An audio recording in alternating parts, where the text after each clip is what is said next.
Shalom para sahabat Narwastu dimanapun saat ini berada. Kami berharap Bapak, Ibu, dan keluarga saat ini di masa pandemi COVID-19 selalu sehat dan dilindungi Tuhan. Kembali bertemu dengan kami, podcast Majalah Narwastu. Ini adalah podcast Majalah Narwastu yang ke-17.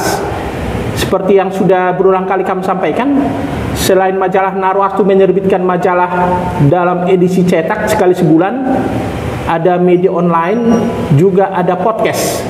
Jadi acara Majalah Narwastu bisa juga dilihat di aplikasi YouTube atau di podcast. Bapak Ibu para sahabat sekalian, kali ini saya bersama seorang ibu pendeta yang sangat inspiratif, seorang perempuan tangguh yang cerdas.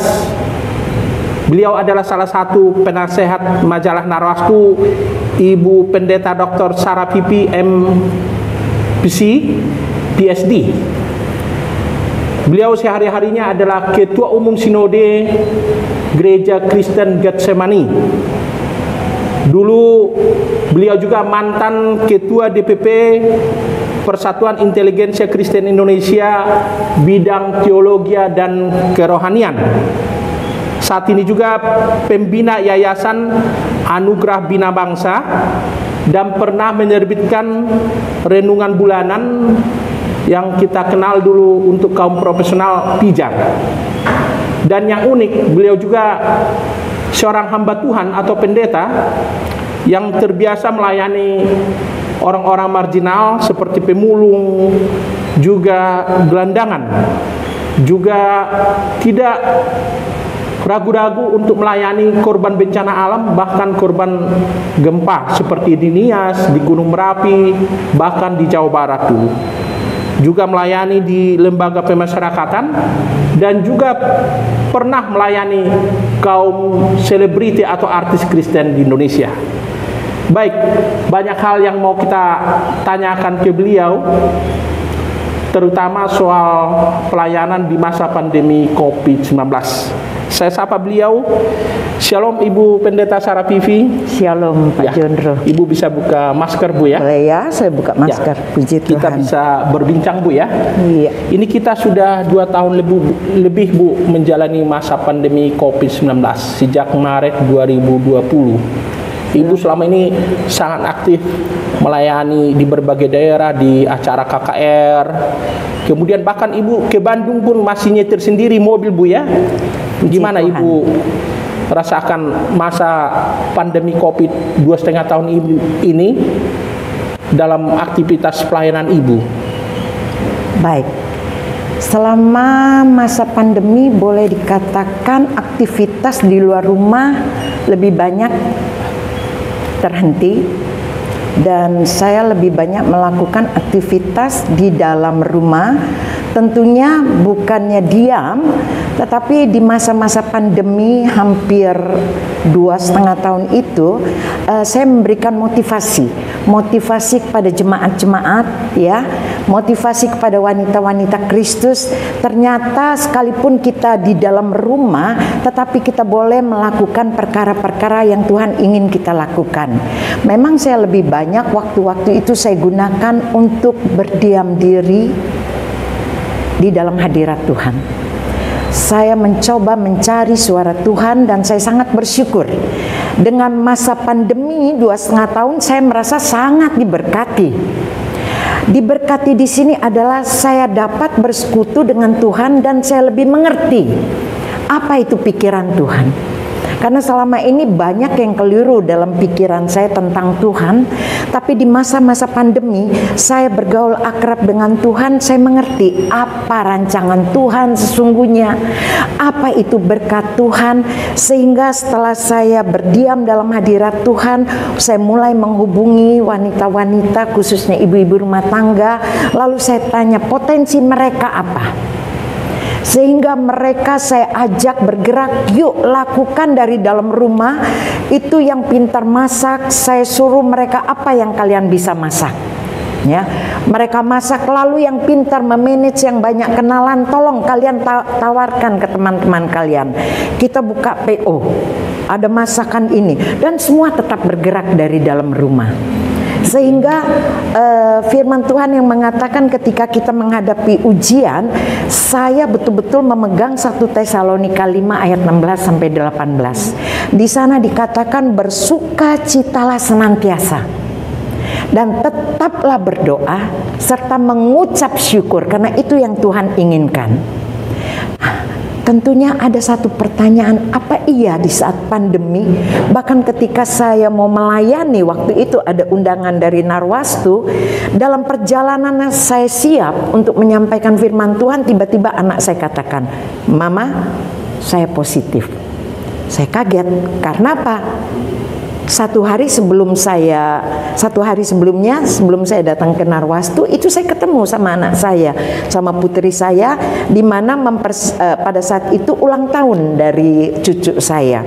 Jadi saat ulang tahun dia yang ke-17, kita makan sama-sama. Nah, putri saya itu punya kebiasaan kalau makanan dia itu dia suapkan ke saya. Itu tanda dia sayang ke saya. Sehingga saya pikir, wah, ini jangan-jangan saya kena dampaknya. Saya hanya berpikir waktu itu, jangan sampai saya terkena virus lalu menularkan ke orang lain. Sehingga saya katakan, waktu itu sudah di depan kantor Narwastu, saya katakan, "Bapak Jondro, tolong, ini saya baru dapat berita putri saya kena, dan saya harus waspada, jangan saya membawa ini." Sehingga saya tidak jadi masuk ke kantor Narwastu. Saya kembali ke rumah, dan ketika itu anak-anak saya satu keluarga, suami, istri, serta cucu saya kena. Itu bulan Juli tahun lalu, dan saya pun periksa, ternyata saya negatif. Tapi anak saya bilang, "Ma, minggu depan periksa lagi, karena itu bisa 1 minggu." Dan 1 minggu kemudian saya periksa, saya tetap negatif. Begitu, Bu ya? Iya, saya puji Tuhan karena bukan semata-mata mujizat terjadi. Saya yakin Tuhan memberikan mujizat, tapi saya juga taat. Ketaatan saya adalah saya menjaga kesehatan, saya tetap ikuti protokoler kesehatan, semua saya jalani. Selebihnya itu bagian Tuhan. Saya pikir memang ada pertanyaan, kenapa anak cucu saya kena? Itu menjadi satu pertanyaan. Mereka yang setiap pagi berdoa bersama-sama tetap.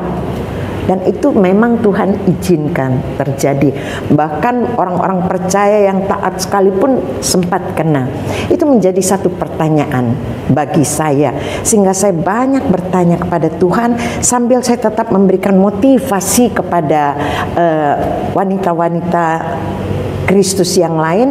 Dan yang saya terapkan di masa pandemi adalah berdoa di dalam bekerja. Karena itu yang Tuhan mau, yaitu tetap bersukacita senantiasa dan tetap berdoa, lalu mengucap syukur. Loh, udah kena ini masih bisa mengucap syukur. Saya katakan, justru saya bilang, kita mengucap syukur bukan karena kita kena virus, kita mengucap syukur bukan karena pandemi, tapi kita mengucap syukur karena kita masih punya Tuhan. Gitu, Bu ya. Kita memiliki Tuhan Yesus, dan kita adalah milik Tuhan Yesus. Segala sesuatunya kita percaya, kita berserah kepada Tuhan. Ya. Nah, singkat kisahnya, setelah melewati pandemi, justru yang saya lihat masa-masa yang paling sulit adalah setelah masa pandemi ini. Sekarang kan sudah landai, tapi saat-saat inilah yang paling kritis. Banyak yang kecewa. Banyak rumah tangga yang bercerai. Anak-anak, ada berapa anak yang hari ini menjadi klien saya. Konselor, Bu.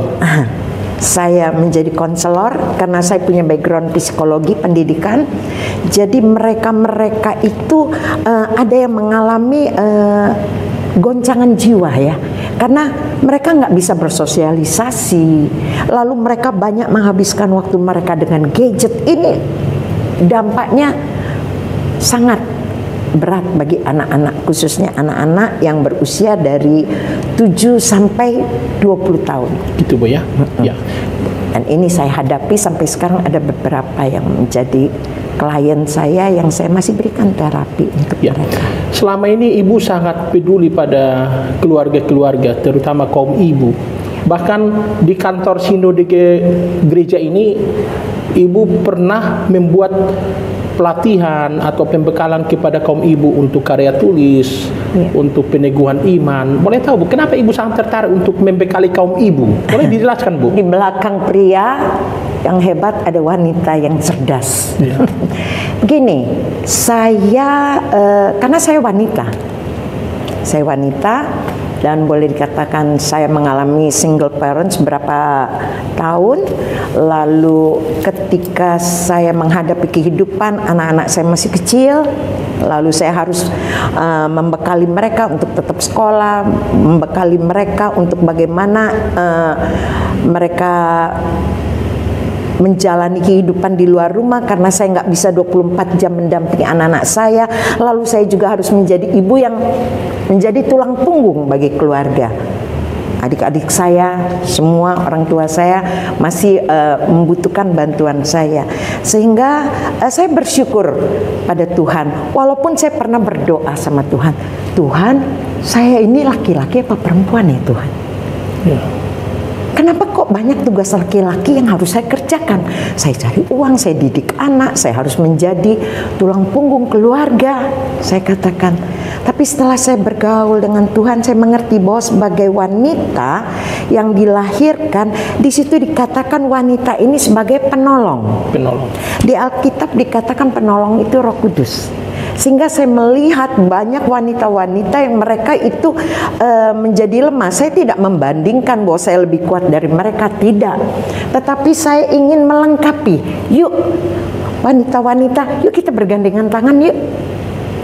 Bukan karena kita merasa kita lebih dari laki-laki, tetapi kita sebagai penolong. Sebagai penolong kita harus melengkapi para suami, melengkapi anak-anak, itu tidak mudah. Ya, sehingga saya ingin mengajak wanita-wanita ini mencari hubungan dengan Tuhan, karena ketika seseorang berhubungan dengan Tuhan, maka ada kuasa dalam dirinya. Nah, saya tahu banyak wanita yang cerdas, tetapi di dalam kecerdasan yang mendasar kepada firman Tuhan, ini yang diperlukan. Kecerdasan apa saja? Nah, karena saya belajar, background saya ada psikologi, misalnya seperti kecerdasan di dalam berkomunikasi, kecerdasan kata-kata. Karena jujur, kita banyak sekali anak-anak dibesarkan dengan ancaman. Kenapa? Karena kita juga produk ancaman. Ancaman itu kata-kata. Sedangkan Tuhan menciptakan dunia ini dengan kata-kata. Kata-kata ini ada kuasa. Nah, jadi saya mengajak yuk kita harus cerdas dalam berkata-kata. Karena apa? Kita jangan lagi mengeluarkan ancaman. Salah satu contoh, ibu-ibu kalau nyanyiin anaknya, ya selalu kata-kata Nina Bobo kan, dengan nyanyian Nina Bobo, oh Nina Bobo. Keluar ancaman, kalau tidak Bobo digigit nyamuk.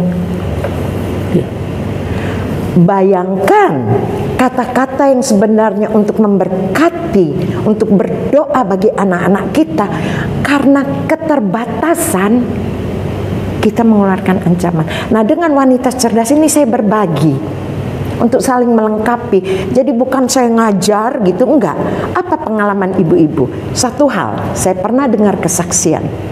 Seorang ibu bersaksi, dia menyesali, tapi penyesalan ini rasanya sulit sekali dia mengampuni dirinya.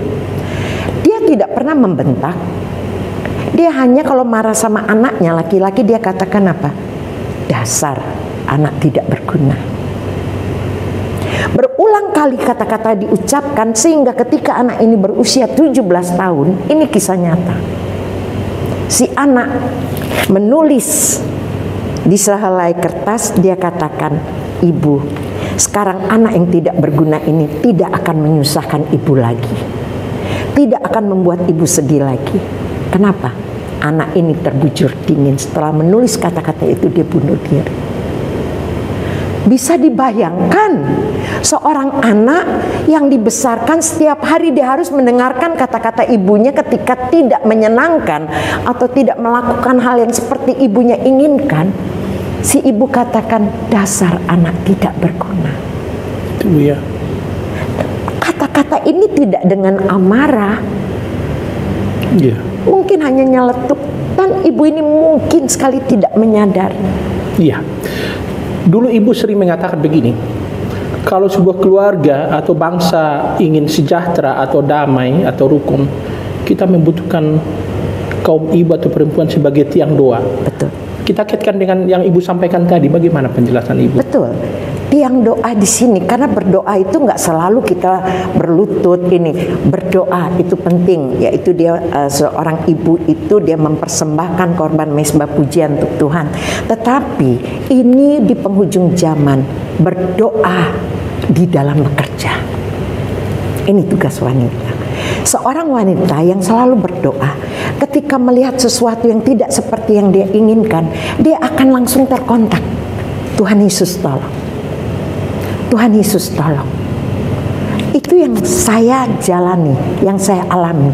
Saya selalu berkata ketika terjadi apa-apa. Baru-baru ini seorang ibu tulis, anak saya baru melahirkan, tiba-tiba terkena virus, dinyatakan positif. Nomor satu, refleks seorang pendoa, dia akan katakan apa? Tuhan Yesus tolong. Itu sudah doa, di mana dengan doa Tuhan Yesus tolong, itu kuasa bekerja luar biasa. Seorang istri pendoa, seorang istri memberikan teguran-teguran yang membangun. Seorang ibu, ya, seorang istri, seorang ibu, dia akan mengeluarkan kata-kata yang memberkati bagi pasangan hidupnya, bagi anak-anaknya, bagi cucu. Begitu Bu ya. Itu penting. Ya. Ibu juga sekarang punya persekutuan doa kaum perempuan Bu ya. Ya. Setelah masa pandemi baru diaktifkan lagi ibadah tatap muka. Ya. Ibu bisa jelaskan tentang eksistensi persekutuan kaum wanita itu? Ya, ini ada beberapa perkumpulan memang sudah lama. Mereka yang minta, Bu, layani lagi dong. Lalu mereka yang menggerakkan, pokoknya ibu datang, saya katakan oke. Dan ini menjawab pergumulan saya, di mana saya mendapat suara Tuhan bahwa akhir-akhir ini kita tidak terfokus lagi kepada kekinian, tetapi kita terfokus pada kekekalan. Ketika ibu-ibu itu minta, saya katakan ini Tuhan, peneguhan dari Tuhan. Saya mengajak orang-orang, kaum wanita, kaum ibu, yuk kita kembali untuk memfokuskan hidup kita kepada kekekalan, bukan lagi kekinian. Karena saya banyak melihat sebenarnya, ya, saya nggak tahu ya secara pribadi, tetapi banyak mereka yang stres itu mencari ketenangan di luar Tuhan. Ya. Kalau kita lihat misalnya di medsos, ya, bagaimana, karena dalam dunia psikologi kalau orang stres itu selalu mencari kenyamanannya di mulut. Kenapa? Kita lihat bayi dari lahir, kalau nangis dikasih apa?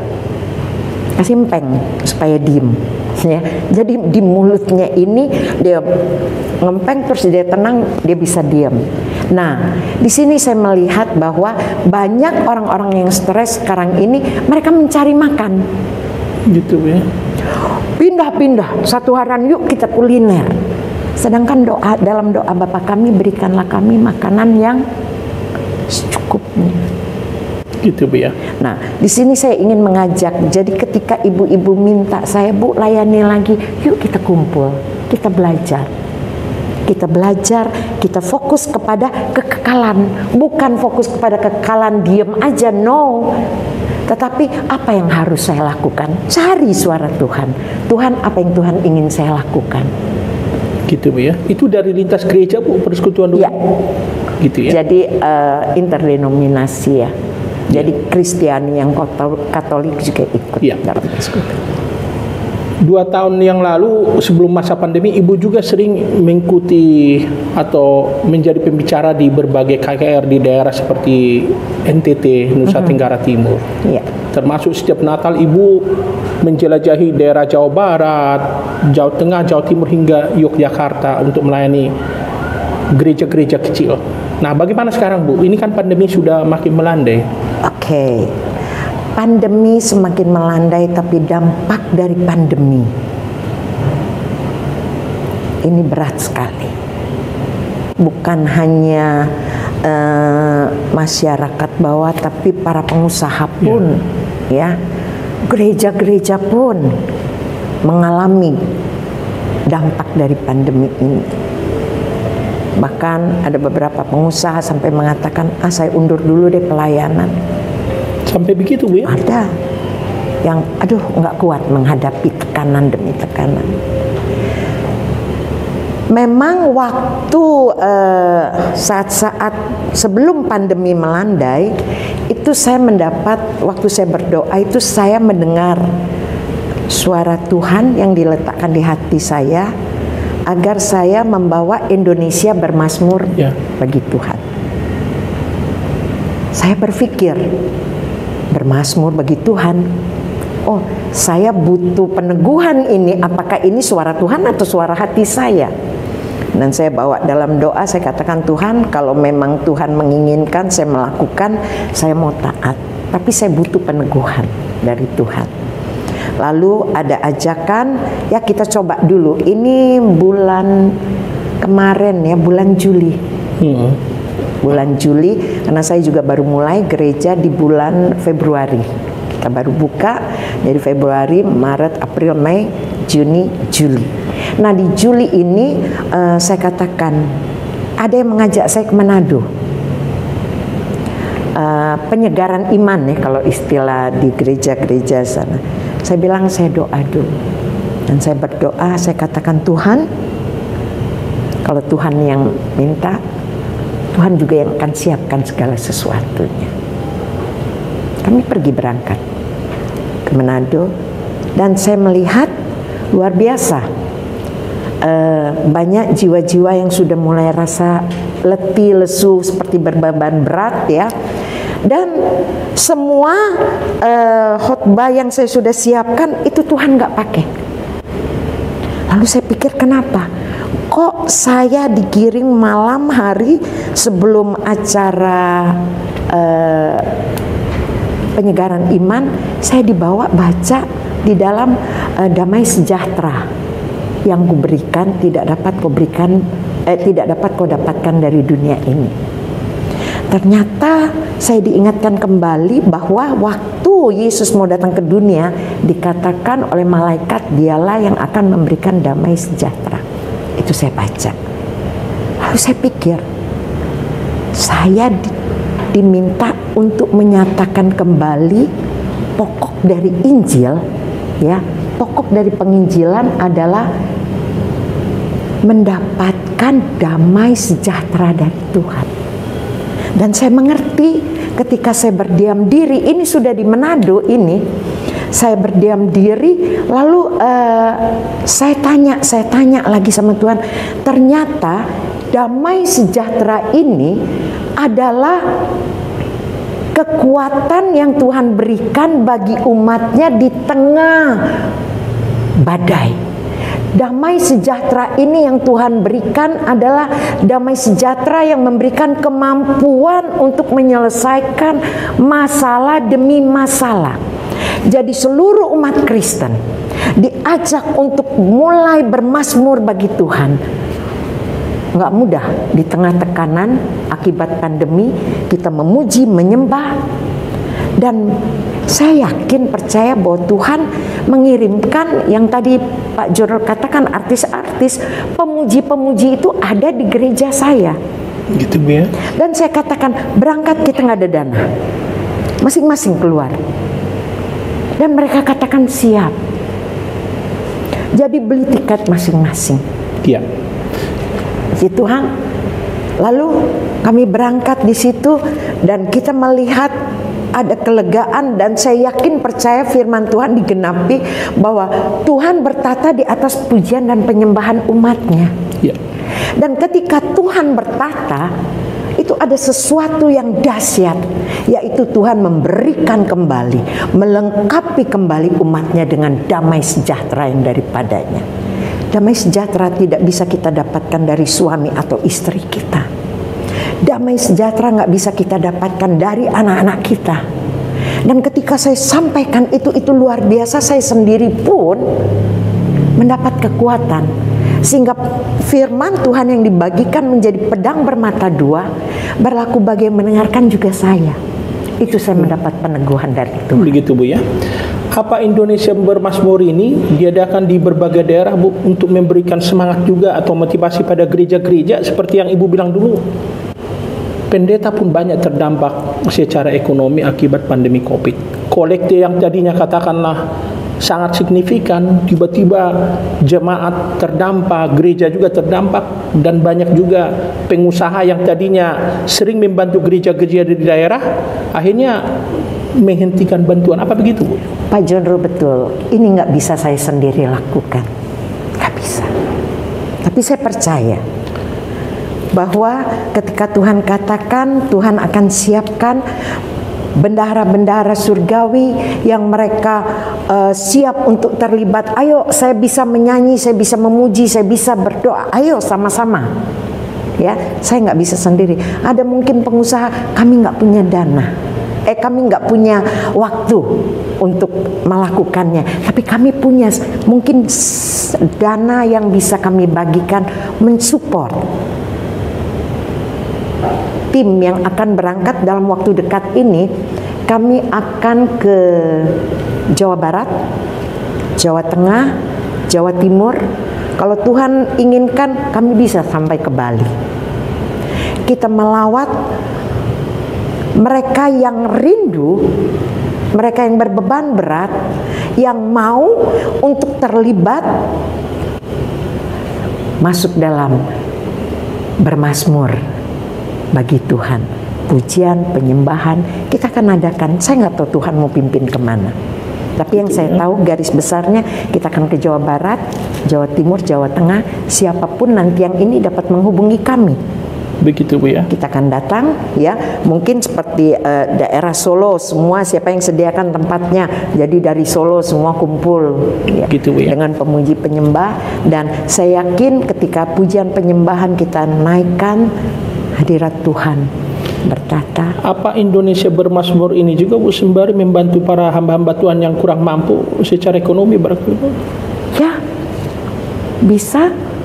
Saya yakin hamba-hamba Tuhan, karena memang saya lebih banyak melayani di waktu-waktu sebelum pandemi di gereja-gereja yang pelosok-pelosok, di pelosok-pelosok pedalaman ya. Di situ kami memberikan kekuatan sehingga hamba-hamba Tuhan di pedalaman itu merasa bahwa mereka nggak sendiri. Begitu Bu ya. Menghadapi. Kemudian kami dengar Ibu juga banyak membagi seperti natura, sembako untuk hamba-hamba Tuhan yang kurang mampu Bu. Bisa Ibu ceritakan pengalaman Ibu membagi hamba-hamba Tuhan yang kurang mampu masa pandemi COVID-19 kemarin? Kemarin itu saya ini punya teman-teman, mereka itu punya kerinduan ya. Salah satu ketua yayasan dari Anugerah Bina Bangsa itu Ibu Sera, dia itu seorang pengusaha wanita yang luar biasa. Ketika saya baru kenal, dia datang cari saya, Bu, saya mau melayani. Waktu saya lihat dia, saya baru kenal kira-kira 3-4 kali ketemu. Ini Ibu, saya tanya, kamu mau melayani? Ya, katanya. Apa Bu tugas saya? Kamu berdoa aja dulu. Saya juga perlu berdoa. Betul nggak Tuhan ini? Dan pada saat itu saya masih blank, mau melayani apa? Dia mau melayani apa? Dia sendiri nggak tahu. Saya nggak tahu saya mau melayani apa, tapi saya cari Ibu karena saya mau melayani. Dan ini memang berapa kali ada beberapa ibu dulu yang pernah datang ke saya, mereka katakan, Bu, kami mau melayani. Lalu ketika saya bawa dalam doa, oh, saya baru mengerti, Tuhan yang kirim ibu ini untuk pegang ini yayasan. Biar dia menjadi ketua dari yayasan, sehingga sekolah yang di Kupang itu dia bawa teman-temannya ya, wanita-wanita ini untuk membiayai, karena sekolah di Kupang itu gratis, siswa nggak bayar, tapi kan mesti bayar guru-guru. Dan puji Tuhan sekolah SMK di Kupang itu sudah ada kelulusan 2 kali. termasuk masa pandemi ini Bu, tetap sekolah, kebutuhannya terpenuhi, tetap terpenuhi, dan saya yakin setiap orang yang dijamah Tuhan, mereka mendapat kasih karunia Tuhan untuk menyalurkan berkat-berkat. Ada beberapa ibu yang datang ke saya nggak boleh sebut namanya karena tangan kanan memberi, tangan kiri nggak boleh tahu katanya ya. Dan ibu ini katakan, Bu, saya mau bantu di Kupang. Mereka datang ke saya, oh ya, saya bilang boleh, silakan bantu itu anak-anak, karena bayar guru segala itu butuh ya, guru-guru nggak mungkin lah mereka datang ngajar terus mereka hidup dari mana, ini butuh dukungan. Nah di sini saya katakan bahwa setiap yang terketuk hatinya untuk menyalurkan berkatnya, dia adalah orang yang menerima kasih karunia Tuhan, karena nggak gampang. Gitu Bu ya. Untuk boleh berbagi, bukan menolong ya saya katakan, tetapi melengkapi. Karena berkat yang Tuhan kirimkan ke dia, Tuhan titip untuk dia bagikan, untuk melengkapi. Guru-guru gitu ya. Itu bukan nganggur loh, guru-guru itu ngajar. Tapi Gitu kan ya. mereka masih harus makan. Iya. Lalu begini, Ibu sering mengatakan ada bagian kita dan ada bagian Tuhan. Biarlah kita setia melakukan bagian kita, maka Tuhan akan mengirimkan, tanda petik Bu ya, bendahara-bendahara surgawi. Ibu sering mengatakan banyak mujizat yang saya alami dalam pelayanan. Tuhan kirimkan, tanda petik lagi, bendahara-bendahara surgawi. Ibu barangkali bisa ceritakan pengalaman supranatural ini Bu. Oke, ini waktu pertama kali saya waktu diminta untuk melayani full time, karena saya kan dari wanita yang bekerja, Iya. untuk full time, saya mau dapat penghasilan dari mana? Bahkan ibu saya sampai nangis, kamu mau full time jadi pendeta? Mau jadi apa kamu? Terus saya katakan, ada ayah rohani saya almarhum Suatan, pendeta Suatan, salah satu tokoh, katakan, nggak usah takut, nggak ada pendeta yang mati kelaparan, yang mati kekenyangan banyak katanya. Itu kata-katanya saya ingat. Lalu saya katakan, Tuhan, kalau Tuhan mau pakai saya, satu saya minta, jangan jadikan saya peminta-minta. Dan puji Tuhan, saya ingin katakan, ada saja ketika saya mau dikirim Tuhan kemana, ada pengusaha yang, Bunda ada rencana mau kemana? Saya mau berkati. Ketika saya mendapat suara Tuhan untuk bangun sekolah, bisa ada pengusaha katakan, "You habis KKR. Kira-kira apa ini kelanjutannya dari KKR?" Bangun sekolah, saya katakan. Saya dengar suara Tuhan. Maksud ibu rekening ibu diminta mereka? Iya. Tapi waktu bangun sekolah, itu Bapak tanya berapa? Saya bilang no. Jangan kasih uang ke saya nggak ngerti. Yuk kalau mau bangun silakan bangun. Jadi dia kirim orang-orangnya, uang juga ini. Karena saya takut membangun sekolah 1M, terus saya ditransfer 1M, saya nggak ngerti cara bangunnya, nanti bukannya jadi sekolah, jadi ini jadi kepake yang lain-lain kan. Nah kalau saya pelayanan, ada yang minta rekening, Bu, minta rekening. Ada beberapa bendahara surgawi yang udah tahu rekening saya, yang tanpa saya minta, itu secara rutin mereka berikan. Gitu ya. Dan saya yakin itu adalah anugerah Tuhan bagi mereka, dan itu pun anugerah Tuhan bagi saya sebagai hamba. Ya. Oke, satu lagi yang terakhir Bu. Dari pengalaman Ibu mengalami mujizat-mujizat Tuhan terkait dengan tanda petik ya, bendahara-bendahara surgawi. Jadi apa harapan atau pesan yang Ibu sampaikan kepada para hamba-hamba Tuhan, terutama di daerah atau tanda petik yang mungkin wilayah kering tanda petik begitu Bu? Betul, saya memang cukup prihatin untuk hamba-hamba Tuhan ya. Satu hal yang saya ingin katakan, saya bagikan kebenaran firman Tuhan, di mana kalau Tuhan berjanji di dalam firman-Nya, Tuhan juga akan menepati janjinya. Jadi kita nggak boleh ragu. Sebagai hamba Tuhan, tugas kita adalah melakukan bagian kita, layani Tuhan dengan sungguh-sungguh, sisihkan waktu yang terbaik, biasanya pagi hari, itu saya selalu mempersembahkan korban mezbah pujian untuk Tuhan. Dan setiap pagi setelah saya lakukan itu, sepanjang hari saya selalu katakan, Tuhan, saya mau melakukan apa yang Tuhan ingin saya lakukan. Ketaatan. Jadi bagi hamba-hamba Tuhan, jangan takut, ya, karena firman Tuhan katakan, khususnya di saat-saat setelah pandemi ini, Tuhan ingin katakan, tetaplah terus bersukacita di dalam Tuhan. Kenapa?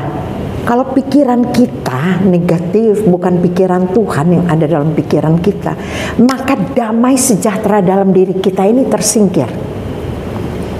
Kalau pikiran kita diisi oleh pikiran Kristus, janji-janji Tuhan ada di pikiran kita, maka ketika janji-janji Tuhan menguasai pikiran kita, maka pikiran ini akan menimbulkan perasaan. Perasaannya apa? Damai sejahtera. Sudah pasti kalau pikiran Kristus akan menimbulkan damai sejahtera dalam hati kita.